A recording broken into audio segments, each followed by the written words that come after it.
O Ribeirão Debate está aí de volta e hoje nós estamos tratando aqui dos problemas relacionados com os animais na nossa cidade, o problema da causa animal.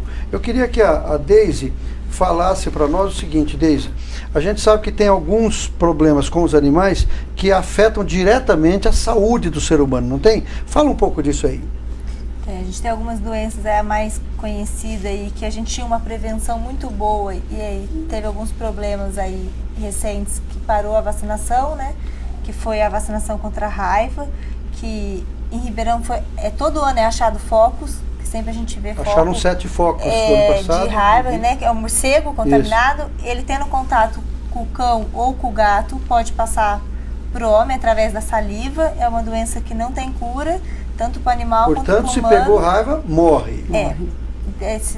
Morre. A humana até que eles têm alguns tratamentos aí, mas a gente já sempre viu relatos que sem sucesso.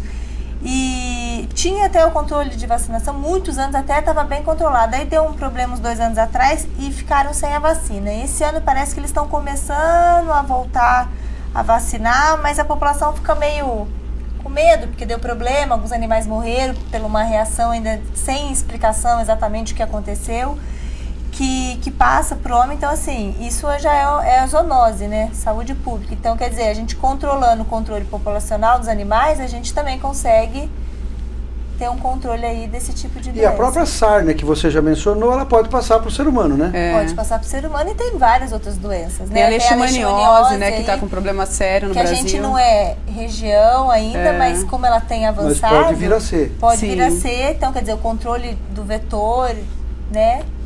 Que é o mosquito, que as áreas desmatadas acaba trazendo, aí vai virando uma bola de neve. Eu lembro de um caso, eu como juiz, eu fui chamado a decidir uma questão das pombas da Praça da Catedral. Vocês lembram disso? Lembro, claro. Então o padre reclamava que as pombas sujavam a praça, faziam barulho, então era uma algazarra. E eu me lembro bem disso, eu estudei muito esse assunto, pesquisei no Canadá, uma porção de situações, e depois parece que a situação se resolveu, ou pelo menos minimizou o problema, porque o padre Chico, muito criativo, acho que ele resolveu homenagear um santo por dia, então ele soltava rojões e tal, e aí as pombas saíram de lá. Mas teve uma época que ele falou que ele queria derrubar as árvores lá da praça, né? Eu acho que ele pirou um pouquinho, né? Depois parece que ele voltou. Eu acho que ele voltou ao normal, né? E parece que o problema foi minimizado. Eu acabei extinguindo esse processo. Tinha também as pessoas que alimentavam as pombas. Aí foi pedido e pararam também. Tinha pessoas que Então, eu ia tocar nesse assunto, a questão de alimentação dos animais dessas pombas. Por exemplo, sabemos que essa pombinha margozinha, que é chamada de Zenaida auriculata, na verdade ela é uma pomba oriunda do Nordeste. Lá no Nordeste ela está no ambiente dela, tem um predador e ela não procria demais. Mas quando ela vem para cá, ela procria nos canaviais, principalmente nos canaviais, mas também no quintal de casa. Lá na minha casa é uma luta da Solange, da minha empregada, para acabar com a procriação, porque eu tenho consciência disso, né? Mas será que as pessoas acham a pombinha, que lindinho, né? A falta de controle Isso, realmente a falta ambiental, de orientação, né, da população. O desmatamento, né, faz com que venha E Ribeirão é uma cidade que tem pouca árvore, né? Exatamente. Muito pouca árvore. Muita cana, né? Muita cana e pouca árvore. E aí o que acontece? O bichinho não tem onde se alimentar, ele vem para a cidade. E ele não tem um predador natural dele. Aí vem o esse que é o complicativo, problema, né? As pessoas acham, assim, de certa forma, bonitinho na praça jogar comida, ou no quintal jogar farelo de pão. Então, assim, existe todo um processo que a gente vai cair de novo na história da educação. Da política pública que teria porque, educação como um dos pontos principais. Essa história das pombas, teve até questão de fazer praça para direcionar. Isso, e no fim, né, o que aconteceu? Resolveu-se no susto, vamos dizer assim. Porque foi bem no susto mesmo. Porque soltar fogos também não é uma coisa muito agradável, né? As pessoas fazem para resolver, mas não é nada agradável, né? Não, agradável, e também você acaba afugentando outros pássaros. Exatamente. Que deveriam estar ali, não né? Não tá trabalhando no foco do problema, né? Na questão da raiz do problema. Então, que é voltar para a ferida, né? Você não mexe na causa e você fica, então, correndo atrás dos efeitos. Exatamente. E o efeito é persistente, teria que fazer o controle populacional sem também acabar com as pombas, né? Não é esse o problema. Não é a questão de acabar com a pomba, né? Elas, é controlar. Controlar, exatamente. O conselho, nós temos o CONDEA, que é o Conselho de Defesa dos Animais. Isso. Como é que é o CONDEA? Ele está bem estruturado? Os conselhos, de um modo geral, estão mal estruturados em Ribeirão, não tem espaço físico, Exatamente. não tem o apoio do poder público, então são conselhos de mentirinha. Como é que é o Conselho de Defesa do Animal? Olha, ele está na mesma situação. É de né? mentirinha, mais um de mentirinha, vamos Porque, ser sinceros aqui. O que acontece? Nós também não temos espaço físico, né? Eu sou vice-presidente desse conselho, nós não temos espaço físico para fazer reuniões, agora nós estamos tentando ver se a gente consegue uma sala na Câmara dos Vereadores para fazer reuniões, antes era na Secretaria de Saúde, mas está chocando datas. Não há participação do poder público, infelizmente, eles estão lá na lei como participantes obrigatórios, têm a sua vaga, eles não têm interesse em participar. Né? Ele tem poder deliberativo? Claro Ele não que tem, ele não claro, tem. por que o CONDEA é disputado a tapa? Quando você tem no conselho a possibilidade aparecem. de deliberar, todo mundo tem interesse. Exatamente. Quando é apenas uma coisa honorífica, eles não vão. Ninguém vai, né? Eles Agora, não vão. será que nunca vai aparecer alguém que vai prestigiar os conselhos? Precisamos, né? Precisamos de uma pessoa que realmente prestigia, porque é a voz da população, né? Eu vou adiantar aqui um assunto, eu não sei nem se ele me autoriza a falar, mas eu vou falar, depois se ele fica bravo comigo se ele quiser. O promotor Marcelo Goulart, que é um dos que acompanha o processo do CONDEMA, né? E o CONDEMA é deliberativo, todo mundo sabe que o CONDEMA trabalho... do meio ambiente. Do meio ambiente, o CONDEMA. Existe sim um trabalho agora conjunto que para se caminhar para trazer a possibilidade de tornar os conselhos deliberativos. Sim, vários. Parece que no Consocial foi levada essa questão. Exatamente. Então, assim, existe sim um trabalho, mas é sempre a resistência que está trabalhando, né? Nunca se institui essa luta, né? Sempre as pessoas brigando, tentando ser representativa, porque não existe o interesse do reconhecimento. CONDEMA, todo mundo sabe da luta que é, né? Secretário de Meio Ambiente ser presidente do CONDEMA, quer dizer, de matar, né? Isso daí. Então, assim, existe uma série de coisas que tem que ser... Eu falo, doutor Gandini, sabe o que é? O problema da mudança de comportamento não é problema. O problema é quando é mudança de paradigma. Aí a gente vai morrer e os nossos filhos vão ficar com essa luta ainda, porque é muito difícil. Então, quer dizer, na verdade é mais um conselho que não está exercendo o papel que se espera dos conselhos.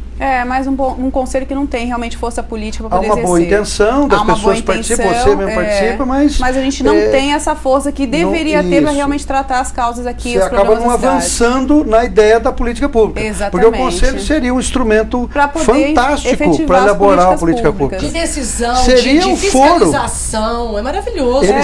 Para propor, né? Propor políticas públicas, mas infelizmente nós não temos. Em qualquer área, o conselho é um dos foros adequados para discussão, para debate do problema, né? Exatamente. E aí você tem um conselho de defesa todas as partes são representadas. É isso que é importante. Então a prefeitura vai ter condições de ir lá e se colocar suas dificuldades, todo mundo. O problema é que ninguém quer, né? A impressão que a gente tem é que está assim, todo mundo inoperante, esperando só o salário chegar no bolso e gastar com os interesses próprios. E não quer opinião, né? E não quer opinião. Às vezes eu vejo que alguns passos são dados assim, propositadamente, sem pedir opinião do outro. Né, das ONGs, no caso. Ontem, no lançamento do nosso livro, eu usei uma expressão, não sei se me veio na cabeça, quando falamos do Conselho do Idoso, que também tem o mesmo tipo de problema, eu disse assim, os governantes têm medo de povo? Porque, na verdade, o governante deveria ter o controle social, né? Como uma coisa boa, né? Quanto mais povo, quanto mais gente participando, ou seja, a construção coletiva, ela é muito mais rica do que a construção messiânica, né? De achar que é o dono do poder, que ele resolve todos os problemas. E achar que ele sabe qual que é o problema. Não, e não quando você perde as referências, né, doutor Gandini? Porque o que acontece com os políticos é assim, são os interesses, né? O que nós estamos vendo hoje no Brasil, em todos os lugares, todas as instâncias, que em alguns momentos você percebe uma tentativa de modificar, mas que se repartiu os estados, as cidades e o país em pedaços, em mosaico, e cada partido cuida de um pedaço e ali tenta um em cima do outro conseguir mais poder, né? É o sofrimento que a Dilma está tendo agora, porque como é que ela controla se ela deu um pedacinho para cada um, se o Lula deu um pedacinho para cada um, se o Fernando Henrique deu um pedacinho para cada um? Quem é culpado? Todos nós. Todos nós somos culpados.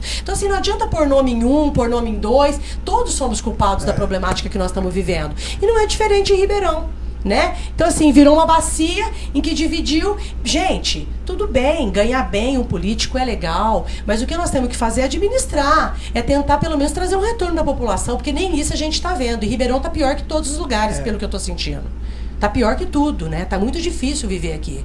Tá muito difícil entender o que esses políticos querem e o que a população pretende, continuando a votar nos mesmos de sempre. Então eu não entendo isso, sinceramente. Você vê que o programa aqui é tão eclético que ele já virou pro lado político, a gente já não está falando mais de animal. Eu sou um ser político. Mas na verdade tá, porque a questão do animal tá ligada a isso. Tá ligada, é tudo interligado, né? De todas as reformas que o Brasil precisa fazer, a mais urgente é a reforma política.